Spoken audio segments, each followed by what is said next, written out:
Oh, amigo, fico feliz pelo respeito, compreensão dessa obra grandiosa. Fico feliz porque agora Herculano está sendo respeitado e você está ajudando nessa divulgação, porque ele merece carinho, merece compreensão. Que você possa continuar conseguindo divulgar o que a própria fundação criada em homenagem ao pai e à mãe não consegue. Obrigada, querido divulgador. Obrigada a sua esposinha também. Continuem na luz. Que Jesus agradeça a vocês esse trabalho de merecimento a um homem que tanto fez pela doutrina, meu pai. Obrigada. Bem, meus queridos amigos e irmãos, muito boa noite. Estamos aqui em mais uma quarta-feira, na presença de Dona Heloísa Pires, para juntos conversarmos sobre a obra do pai de Dona Heloísa, esse verdadeiro gênio, Herculano Pires, o metro que melhor mediu Kardec. Mas, como sempre fazemos, Dona Heloísa, vamos iniciar elevando o pensamento a Deus, agradecendo por mais um momento de estudo, mais um momento de mergulho na obra herculaniana e hoje uma surpresa para todos vocês, que é a parceria de Herculano com Emmanuel, trazendo frutos de luz através de uma obra linda, importante e notável. Pedindo permissão à equipe espiritual do professor Herculano, a quem tudo devemos, iniciamos a nossa reunião da noite de hoje. Minha querida Dona Heloísa, boa noite, como estamos aí em Sampa? Tudo bom, Dona Heloísa? Boa noite, tudo maravilhoso, um clima adorável, espero que não venha muito calor. Estou feliz. Pessoal, eu estava aqui me desculpando com Dona Heloísa, porque a gente aqui dentro da salinha do Zoom, quando eu fui começar, eu disse a ela, posso apertar o gatilho aqui do Zoom, mas eu falando com a filha de Herculano, falando em apertar o gatilho, Dona Heloísa, acho que me desculpe, viu? Olha, o pai brincava muito assim com as coisas, e eu achei lindo. Foi uma alegoria linda, é um gatilho que vai soltar flores e luzes. Muito bom. A senhora resolve tudo, melhora tudo. Já fiquei contente, né? Dona Heloísa, como espírita, devemos um respeito a esse espírito de escola maravilhoso, Maria de Nazaré. Nossa! O ser humano da Terra é meio complicado. Ele quer ou direita ou esquerda, não quer o caminho do meio da compreensão. Como diz Roberto Carlos numa música linda, todas as Nossas Senhoras são uma só Nossa Senhora, Maria, Mãe de Jesus. E será que não teriam escolhido um espírito bom para ser mãe de Jesus? André Luiz diz, não sei se é no Evolução em Dois Mundos, que a família, o pai e a mãe de Jesus, e Zacarias, Isabel, João Batista, foram espíritos especiais para formar, e apesar da grandeza do espírito mais puro que veio à Terra, uma plataforma, que esse espírito tivesse um pouco de sossego espiritual. E isso foi porque escolheram Maria de Nazaré, um espírito de escola, um espírito de luz. Ah, os espíritas não condenam Maria? Responde Kardec, quando perguntaram: o espiritismo condena a Bíblia, ela está errada? Ele disse não, ela não está errada. Os homens é que não souberam interpretá-la. Os espíritas, às vezes, não sabem interpretar a grandeza de Maria de Nazaré. Até foi você que lembrou numa hora que Herculano fala sobre isso. Ele diz, é um espírito que veio para iluminar a Terra. Está no diário dele, dos 25 aos 45. Tenho que lembrar se o Risini pôs no livro O Apóstolo de Kardec. E outra coisa que o pai adorava no Natal é por Maria, José e Jesus. numa lembrança de amor e respeito a essa família maravilhosa. Assim como colocávamos outras famílias, estava ali. E até hoje eu respeito profundamente Maria de Nazaré. Não é adoração, é amor, é respeito, é gratidão. Porque já diziam os Vedas, o homem que não tem gratidão para as pessoas que o auxiliam não entendeu nada ainda. Gratidão a Maria de Nazaré, a José e ao nosso amado, querido Jesus de Nazaré, perfeição moral. Dona Heloísa, Herculano disse que, como a senhora tão bem falou, o problema é a interpretação dos homens, né? E Herculano até afirma, o problema é a mariolatria, quando o pessoal quer colocar Maria acima de Jesus, né? Na expressão de Herculano, o culto da mariolatria é você querer colocar Maria como um mito acima de Jesus. E vem uma propaganda, Maria vai à frente, Maria intercede. Gente, uma conexão com Deus, com Jesus ou com Maria, resolve o problema. Não pode, isso é tolice, quem está na fila. É uma visão pequena, materialista do planeta Terra. Vamos parar com isso e respeitar exércitos de luzes nesses trilhões de planetas que nos iluminam nesse universo que Deus criou para crescermos espiritualmente. Mas eu adoro, Dona Heloísa, eu acho que tem importância até documental. Quando a senhora relata esses detalhes da vida em comum de vocês em família, Herculano, na época do Natal, sempre gostava de colocar em casa a imagem de Maria, José e Jesus, né? Isso, para mim, é uma importância documental, né? É porque ele falava... O som, Dona Heloísa. Precisamos enfeitar a vida das crianças.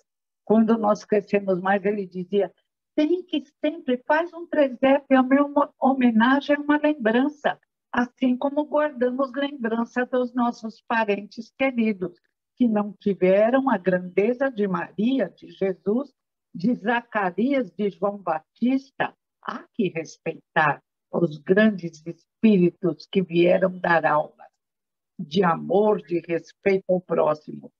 E Maria encantou até Lucas, que não conheceu Jesus, ficou encantado com a grandeza de Maria de Nazaré.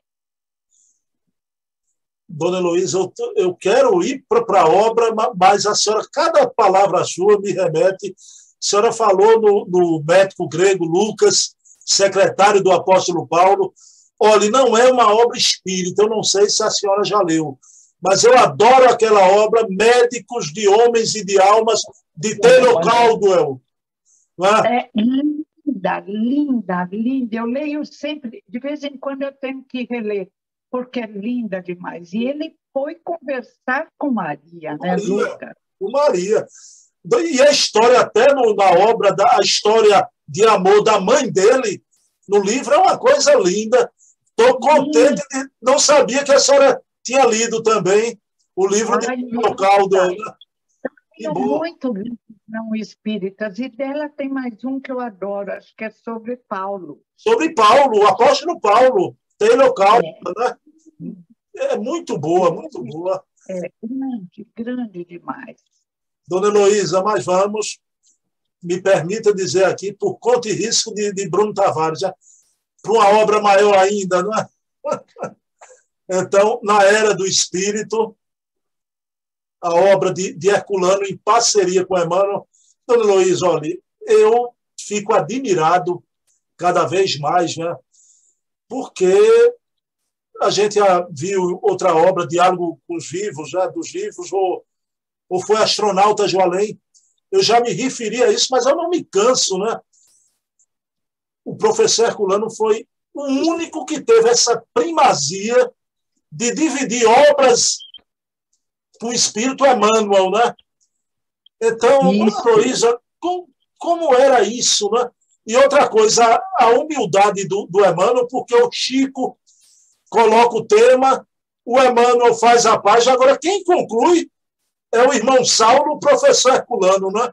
A humildade nessa parceria de Emmanuel, não é, dona Heloísa? Eu acho esse trio maravilhoso. Chico encarnado, Emmanuel desencarnado, o pai na época encarnado.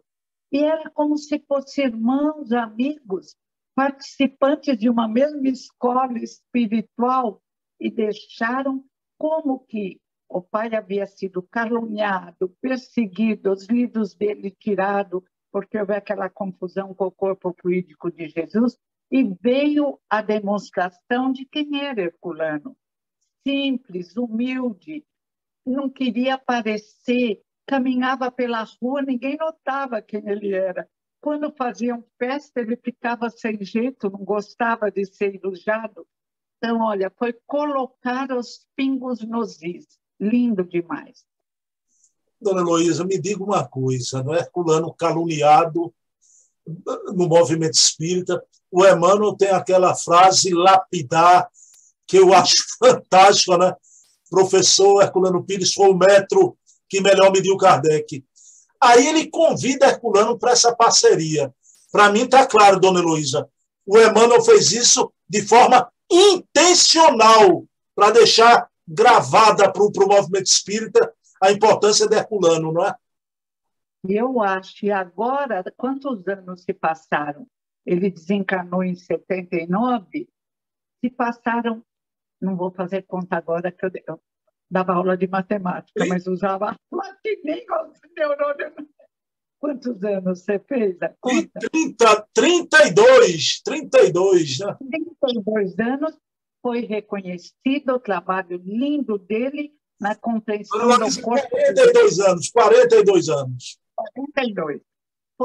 Olha, precisou passar todo esse tempo e a geração se renovou, espíritos maravilhosos chegaram e estão dando todo o reconhecimento a José Herculano Pires, naquilo que ele disse que estava errado como corpo fluídico de Jesus e segundo adulterar o Evangelho. Não pode, ninguém tem direito de mexer no Evangelho. E graças a Deus ele está bem. Corajoso, escreve também a pedido de Chico, na defesa de Chico na hora do testemunho. E o Chico ligava sempre, Herculano, publica, Herculano, por favor, e nosso pai publica que o Chico vai desencarnar. Quem desencarnou, para surpresa nossa? O pai. E, morrer não é castigo. Teve um coitado, uma criança grande que disse, Herculano foi castigado, levaram ele embora. Mas que ignorância! Cada um tem seu prazo de validade, o corpo físico. E quando encerra o ciclo, recebe o prêmio de passar para o mundo maior. Senão ficaríamos cheios de velhos, doentes, com necessidades várias. Abençoada chega a hora certa em que o convite chega. Dona Heloísa, o castigo do besta é falar besteira. É falar besteira. Me diga uma coisa, dona Heloísa, o Chico instou muito o Herculano, né? Ligava para os dois escreverem a obra e Herculano desencarna logo depois. Agora, me diga uma coisa, cá para nós e para o grande público, né? Eu tenho a impressão que o Chico, através do Emmanuel, já sabia que o professor Herculano estava prestes a desencarnar, não é? Por isso que o convite insistente, não é? E nós falávamos, pai, corre, o Chico vai desencarnar. O Chico estava muito mais velho que o pai, mas o pai teve o merecimento. Nossa, ele adorava a terra, nunca reclamou de nada, mas ele enfrentou no meio espírita muita ignorância e venceu.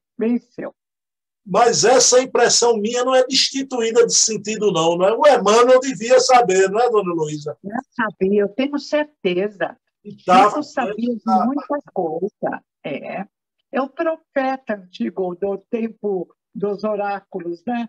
O profeta com desenvolvimento moral maior e com a compreensão na humildade de Chico Xavier, que eu nunca vi alguém tão humilde, que no universo somos ciscos. Acho que isso vale para nós, que já para Chico, para Emmanuel, para o meu pai e tantos outros, já não vale. Mas Chico dizia, eu sou um cisco, olha que lindo. E Bom, Emmanuel também contou a história da dificuldade dele com Lívia, prejudicando a mulher que depois nasceu como escravo. Um espírito humilde, ele podia ficar todo empombado e não contar nada do passado, ele fez questão de mostrar o erro, como a pedir novamente desculpas a Lívia. Dona Luísa, então vamos agora para a obra da Era do Espírito. O capítulo de hoje é o cultivo do amor no lar. No lar.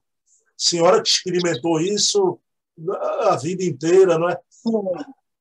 Mas Eu minha... precisava de um reforço, para quando viesse a tempestade, eu tinha que estar forte. Que bom, que bom. Dona Luísa, mas em homenagem a esse espírito amigo que tinha tanto respeito pelo seu pai, hoje a gente vai comentar um pensamento dele e de Herculano. Vamos comentar o pensamento de Emmanuel também. Minha querida Dona Heloísa, veja a primeira frase do capítulo, o cultivo do amor no lar, não é? Não basta casar, é preciso saber para que casar. Então, Dona Heloísa. Monteiro Lobato já falava. Monteiro Lobato diz, tem curso para tudo. É necessário, indispensável, um curso para os que vão casar. Mas não é um cursinho rápido, é um curso de conhecimento de um pouco de psicologia, do sentido da vida. É um curso que abra as cabecinhas que vão casar para não pensarem que é um conto de fadas. A moça esperando encontrar o príncipe encantado e o jovem esperando encontrar a princesa. Existem problemas, existem necessidades, mas existe o Consolador prometido. A prece, o passe, a casa espírita, a desobsessão e o auxílio em outras religiões de outras formas. O que não pode é pensar em que casar é apenas vestir uma roupa bonita e ter uma festa belíssima. Casar é aprender a viver. Aprender, além da família própria, que alguns já não sabem respeitar, respeitar a família que vem e, sobretudo, o cônjuge. Às vezes difícil, mas nunca por acaso. O Emmanuel coloca aqui, Dona Heloísa, que os homens se casam segundo as leis humanas para melhor viverem as leis divinas. Então, veja como Emmanuel coloca. E tem gente que diz que a família é uma instituição falida na Terra, não é? Meu Deus do céu, é um absurdo. Ai de nós se não fosse a família. Desde que nascemos, precisamos de um atendimento. Ninguém, se nascer numa floresta, vai sobreviver. Agora, a família, em geral, nós vamos construindo através dos séculos. Às vezes, a família é difícil, tem alguns que têm. A família que vai educá-los. Então, são elementos difíceis. Herculano, num livro, eu acho que é no Educação para a Morte, não tenho certeza, porque são tantos, ele diz assim, e de repente o hóspede indesejado exige mais auxílio. O que é hóspede indesejado? Em muitas famílias existe o elemento difícil. Aquele que é do contra, aquele que está tudo em paz, chega como um raio, destrói a paz. Sartre diz, é o outro. Eu estou num jardim feliz de Sartre, olhando as árvores, descansando, e chega o outro, ou estrangeiro, e acaba com o meu sossego. Mas aí a família tem que, como que encapsular aquele indivíduo através de prece, de tratamento na casa espírita mesmo, à distância ele é tratado, para que a família continue a sobreviver, apesar do estrangeiro que chegou perturbando a paz que havia no lar. E às vezes é uma criança que se torna um adolescente intragável, necessitado. Eu tenho vários conhecidos e conhecidas agora pedindo oração para os filhos que, de repente, com 20, 22, 30 anos não querem trabalhar, alguns só querem estudar, mas escolhe períodos noturnos para dormir o dia inteiro.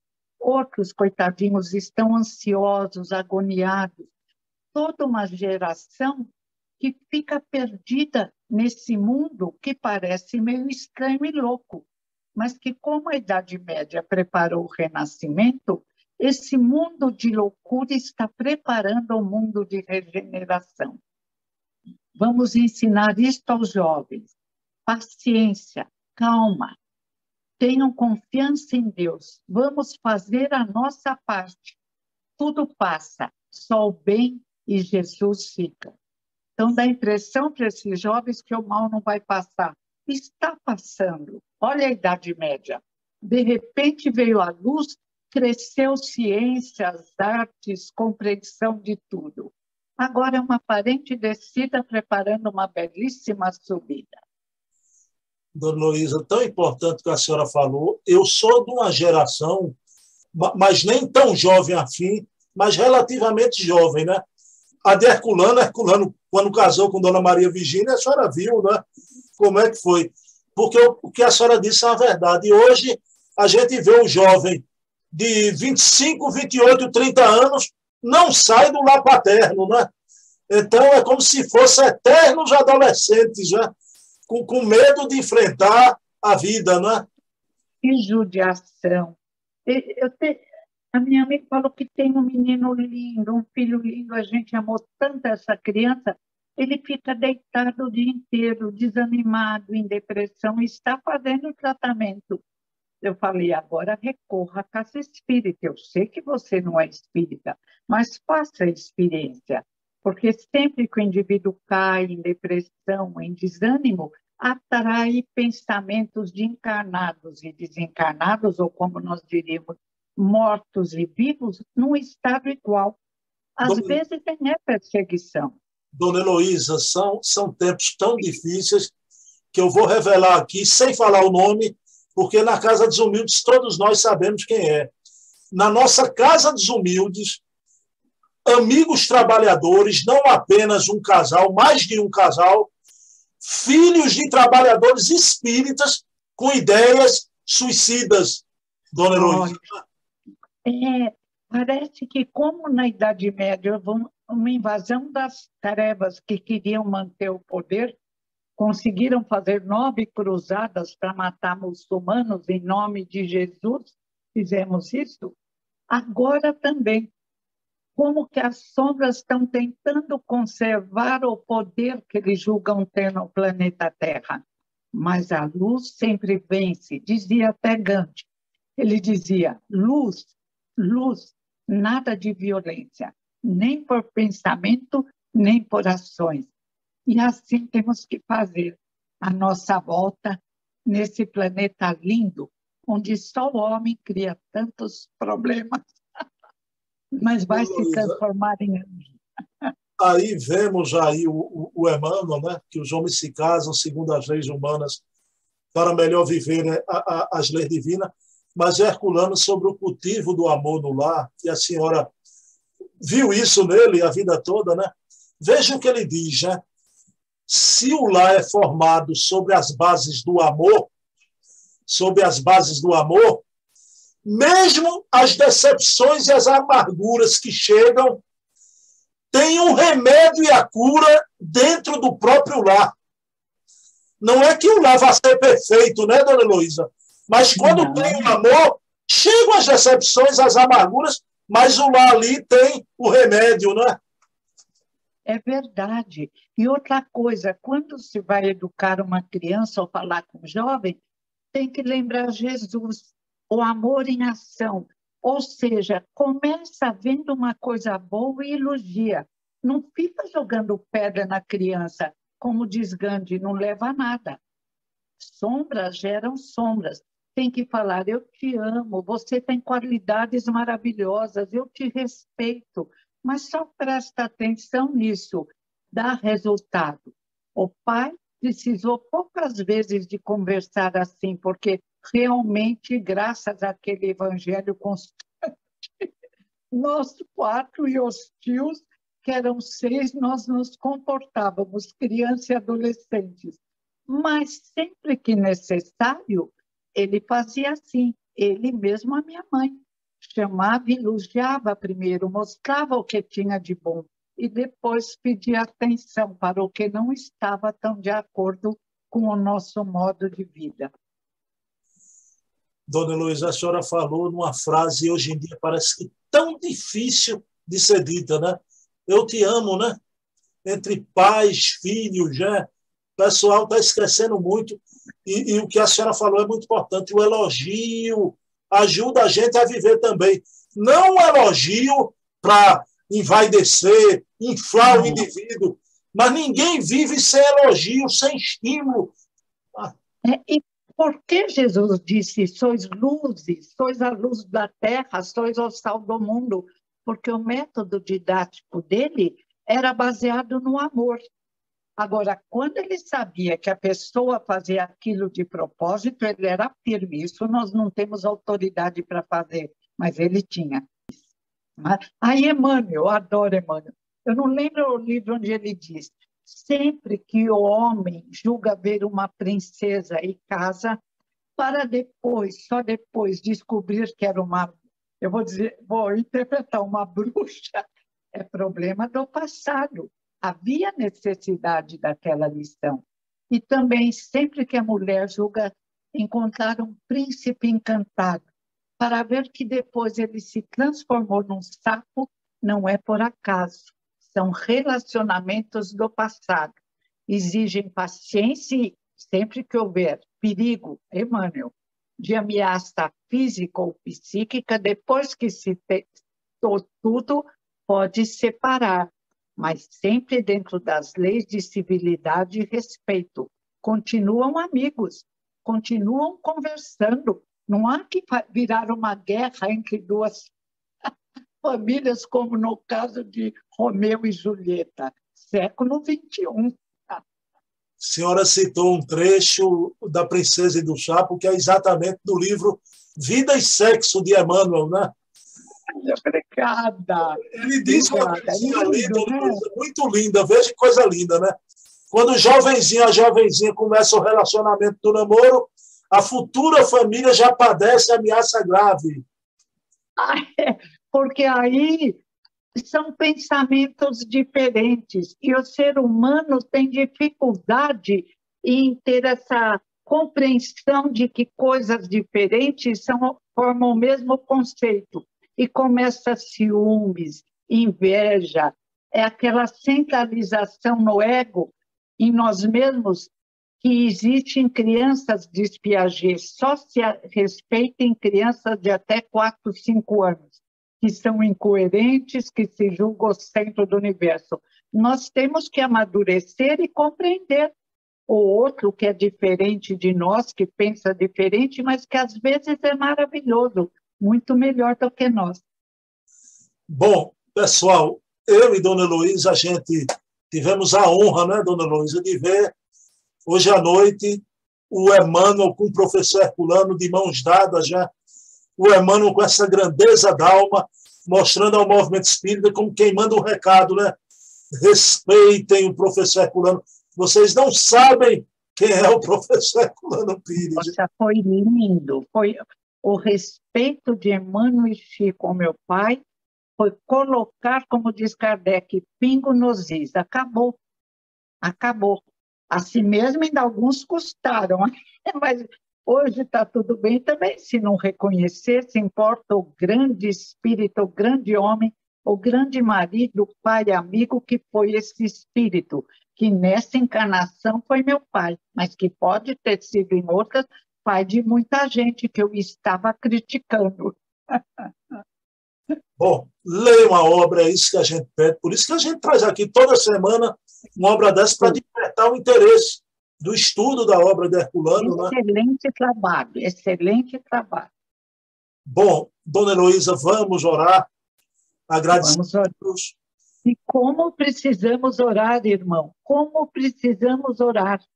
O mundo necessita de oração. Vamos orar. Oramos nesse momento, esse espírito de escola, Maria de Nazaré, como diz Joana de Anjos, a rosa mística de Nazaré, esse Espírito maravilhoso, a mãe da cristandade, e que possamos, o seu exemplo de amor materno, possamos ter esse amor pelo próximo, pela família e até pelos inimigos. Ninguém vive sem o amor. Então, pedindo permissão a Jesus, a quem tudo devemos, encerramos o nosso programa da noite de hoje. Pessoal, semana que vem, sempre às quartas-feiras, 20 horas, estaremos aqui na Herculano Hora, eu e Dona Heloísa. Hoje aprendemos isso, a necessidade de dizermos eu te amo. Então, Heloísa Pires, eu te amo, não esqueça disso nunca. Obrigada, eu também te amo. Vamos falar uns para os outros, melhor a terra.